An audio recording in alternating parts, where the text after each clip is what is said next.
The season of Advent is the time where we remember that God came to be with us. And so we're going to celebrate that. Over the next 4 weeks, we're going to be talking about what does it look like when God came to be with us. The summer of 2017, two longtime commercial fishermen, a guy named John Aldridge, another guy named Anthony Sozinski, set out from Montauk, Long Island to go fishing. They were headed out to sea. They were about 40 miles offshore. Anthony was sleeping below deck, and John started to get things ready for the catch they would soon haul in. He was pulling with all of his might on a handle that snapped, sending him sprawling backward and right off the back end of the boat. The boat was on autopilot, so it just kept cruising. As soon as he resurfaced from the water, John began screaming for help, but he knew there was no way Anthony could hear him, and Anthony did not hear him. John watched the boat go up and over the crest of a wave, and then it was gone. Like that, he couldn't see it anymore. He was alone, treading water in the middle of the Atlantic Ocean, without a life vest, thinking this is the way he was going to die. Can you imagine what that must have felt like? If there's ever been a hopeless situation, that was it, right? Or was it? So John's trying to calm himself down, quiet his thoughts of a certain death, and stay afloat. And he realized the fishing boots he was wearing, they were buoyant. So he took one off, he emptied out the water, and he plunged it back down into the water, and it created an air pocket inside of his boots, and it floated. So John stuck his boots under his arms like flotation devices, so he could stay afloat. A flicker of hope. John thought of his family and thought of the fact that no one, anywhere, even knew that he was missing. Except maybe the two sharks that swam about 15 feet away from him. But luckily, they weren't too interested in him. So he began to try to set some goals. He thought, if I can just live until the sun comes up. And so that's what he focused on. He just focused on living until the sun came up. 4 hours later, Anthony wakes up and realizes that John is gone.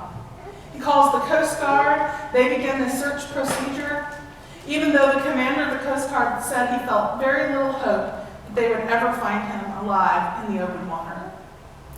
Now on the boat, Anthony found the broken handle and knew what John was doing when it happened, and he also knew about what depth of the ocean they do that at, so he could narrow the search down a bit for them. The sun crusted, and John thought, I've made it to the morning. And he tried to keep his hope alive, but the hours kept passing. There seemed to be no sign of hope or help. Finally, he spotted a fishing buoy, and he was able to reach it and to climb up onto it. A new surge of hope. In less than an hour, a Coast Guard helicopter flew nearby and spotted John waving and splashing in the water. They pulled him up to safety. The Coast Guard rescue diver said, "We've been looking for you for 9 hours." And John said, "Well, I've been waiting for you for 12. Miraculously, John Aldridge survived. What an amazing story, isn't it? You know, it's about amazing hope, isn't it? Now, if I was out there bobbing in the middle of the ocean, I'm not sure I could have held on with that kind of hope. It was a sliver of a chance that he could live. But hope is like that, isn't it? Hope is the whisper that maybe these boots will float. Maybe I'll live to see the morning. What is hope in your life? For some people, hope is the flicker of a candle lit when the power goes out. Hope is the first day you wake up and you can breathe again after you've had an awful cold. Hope is the percentage you do have of beating the cancer. Hope is the faint line on the stick when you've been struggling to get pregnant. It's the first ray of sunshine through your window after a tearful, difficult night. Hope is the first soldier to land on the beach. Hope is hearing the words, "He's going to be okay." Hope is the flicker of maybe, just maybe. Hope is the fuel of faith and dreams, and hope is what we celebrate on the first Sunday of Advent. You know, Advent really is a season of hope. The word Advent means coming or arrival. And the season is marked by expectation and waiting and anticipation and longing. And Advent is not just an extension of Christmas. It is a season that links the past, the present, and the future. And Advent offers us the opportunity to share in the ancient longing for the coming of a Messiah, to celebrate his birth, and to be alert for his second coming. In a season that is often marked by frenzied busyness, Advent is an opportunity to set aside time to prepare our hearts and help us place our focus on a far greater story than our own, the story of God's redeeming love for the world. It's not a season of pretending or covering over. It is a season of digging deep into the reality of what it means that God would send his own Son to the world to be Emmanuel, God with us. It is a season of expectation and preparation, an opportunity to align ourselves with God's presence more than the hectic pursuit of all the presents under our tree. So wherever you are on the spiritual journey, I want to invite you into this season, a time to allow for questions and to struggle as we make time to prepare our hearts for Christ's coming. Now, Advent is not a celebration that God comes to fix everything. Rather simply, Advent is a celebration that God comes.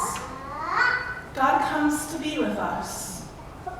He is the God with us.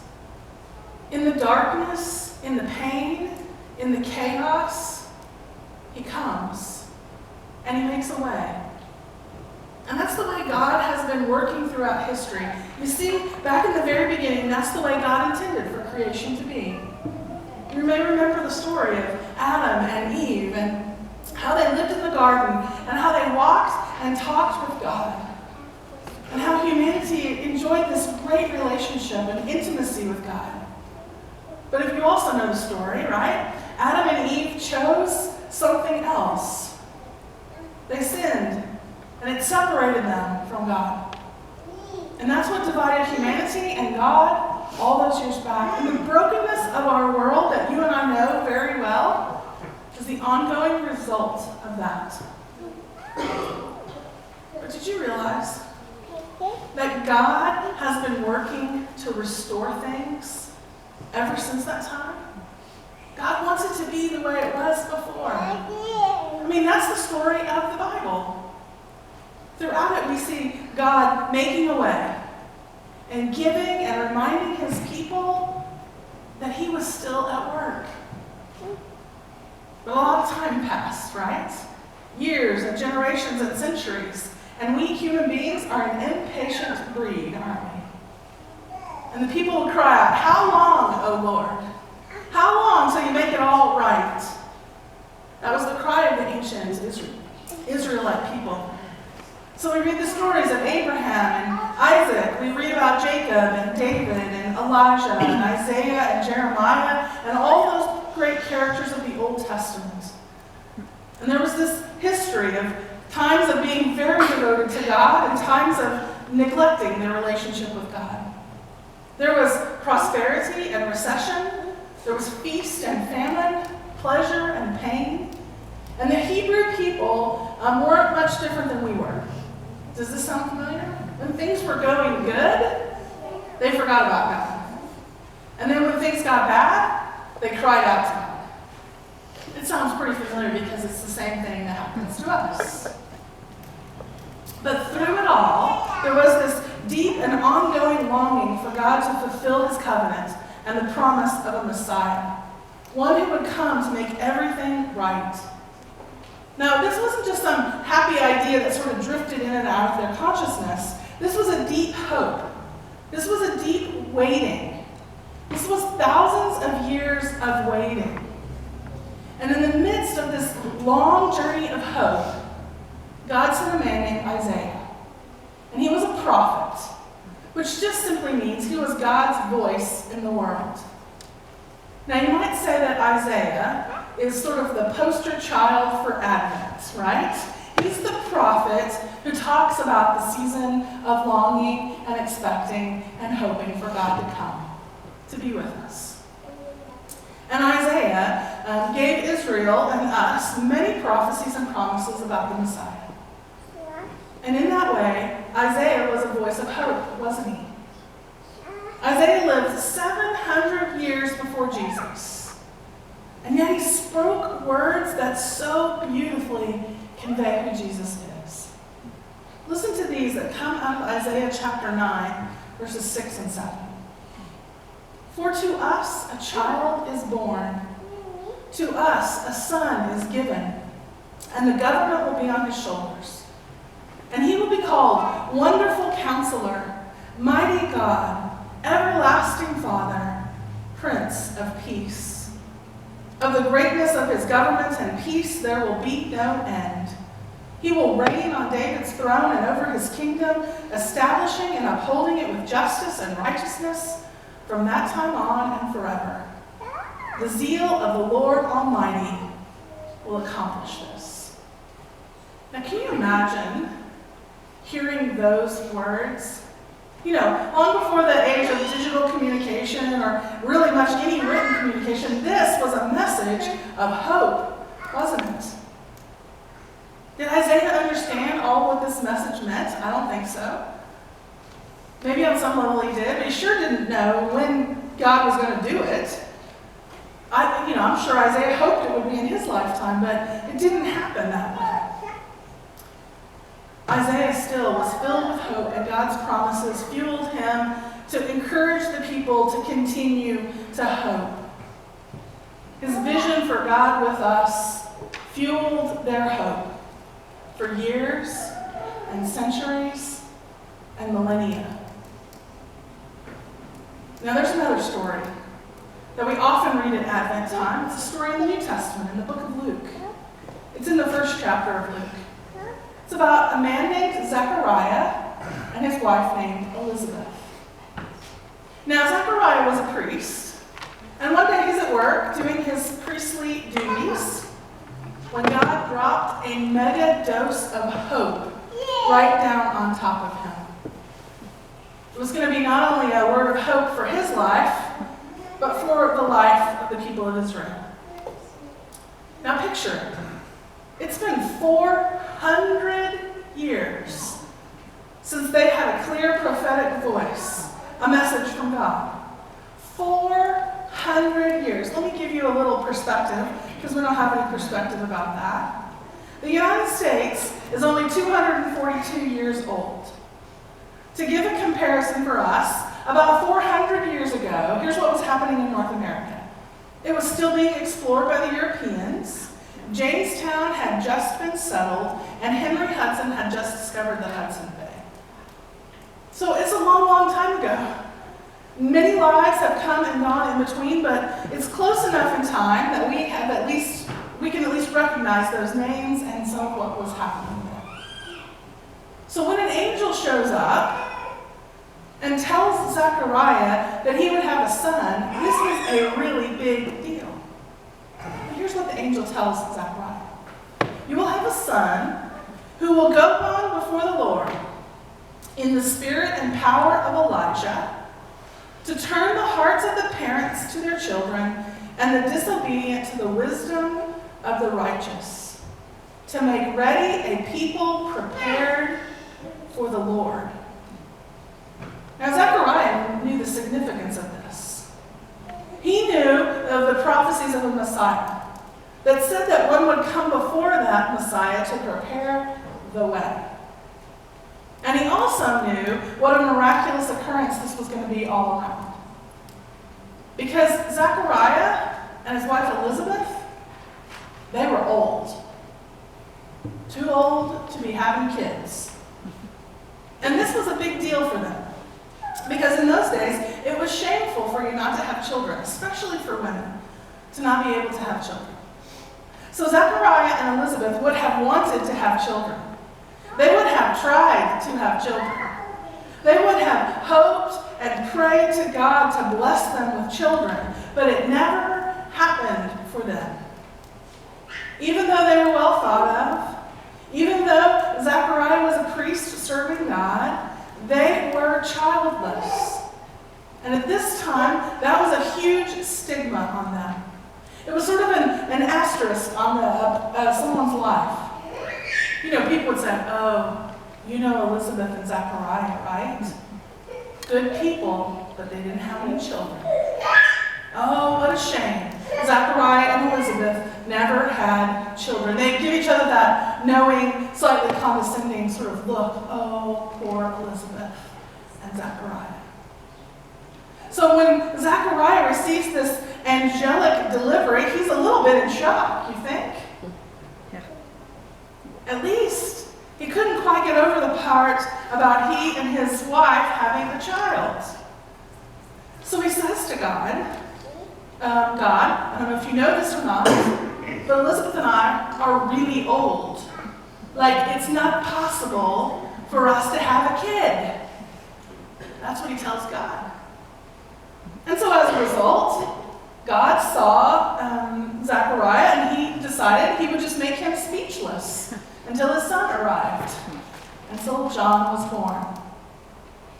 Now, it was certainly an inconvenience that he couldn't talk, but can you imagine the hope that sprang up in him and his wife Elizabeth and the people around them as this great news came to be? The old prophecies are going to be fulfilled. The one prophesied who would come in the spirit of Elijah to prepare the way of the Messiah is coming. God is moving among us. God is restoring hope that he is still here. That the human expression of God with us is still coming. That God is going to make all things right. That God is going to stir things up and eternity will be forever changed. So hope in Israel was alive again. Hope on earth at its deepest levels was alive again. Maybe some of you are thinking, well, that's all nice and well and good for those people who lived thousands of years ago, but what in the world does that have to do with me? What about me? They weren't fighting cancer. Their spouse hadn't been killed in a war on the other side of the world or had left me. They didn't lose their job with no warning, with bills to pay, and kids expecting Christmas. No matter what kind of problems and struggles you are facing right now, no matter what kind of season of darkness or pain you find yourself in, let me encourage you, do not abandon hope. Because hope is still alive. Even in our darkest pain and our most hopeless circumstances, hope is alive because God is still with us. And how can we know that? How can we find the tiniest spark of hope when we're on the verge of giving up? I think there's several ways you can kindle and reconnect with God's hope during this Advent season, no matter what circumstances you find yourself in this year.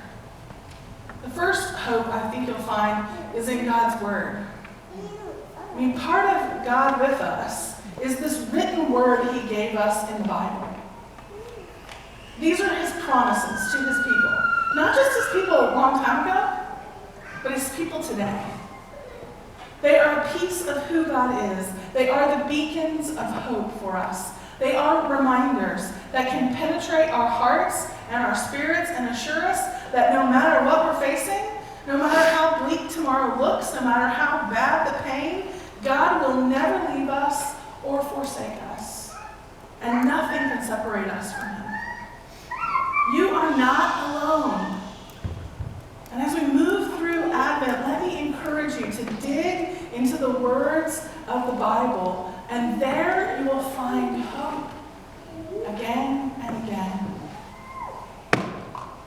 Now, the second way you can rekindle hope is to put a focus on God's character, on who God is and the promises that he gives us.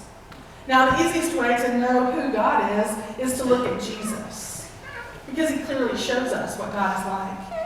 His compassion, his desire to change people's lives, the way he connected deeply and directly with people, they show us what God with us looks like. The healing, the peace, the freedom he gives people, this is our God. This is his character.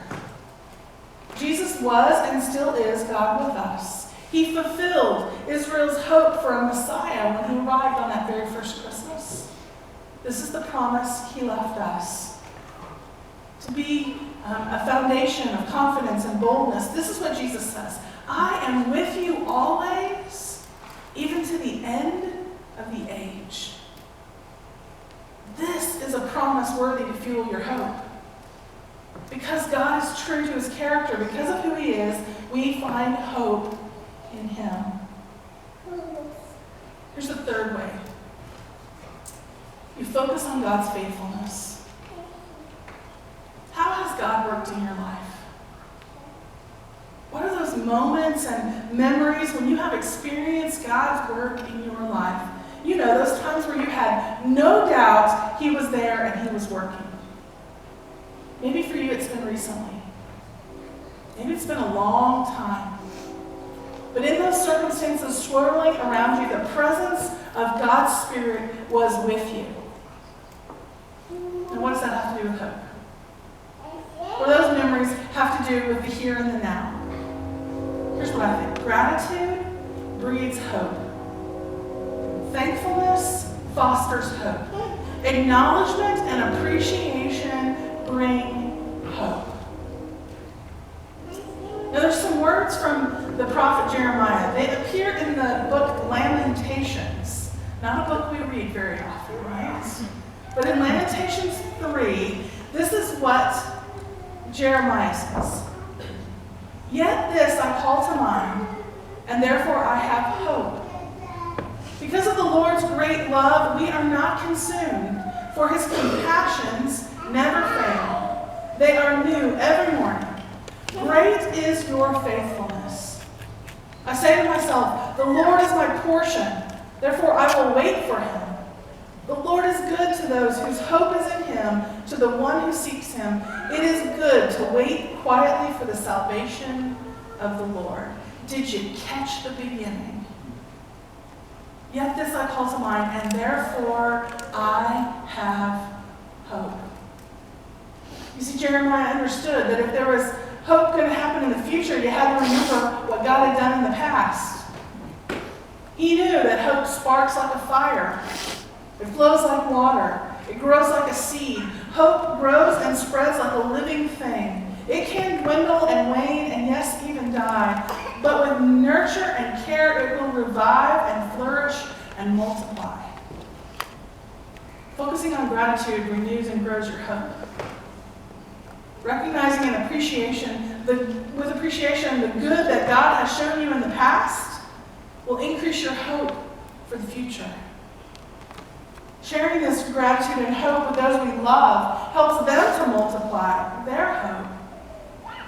And as we nurture this living hope, it sustains us in the darkest of days when we wait for God to move. Hope. How many of us need a glimmer of hope? Advent is about hope. God's going to come and move among us again in this very powerful way. And I wonder, you need to share that hope with? Who needs to hear a word of hope in their life? Let's pray together.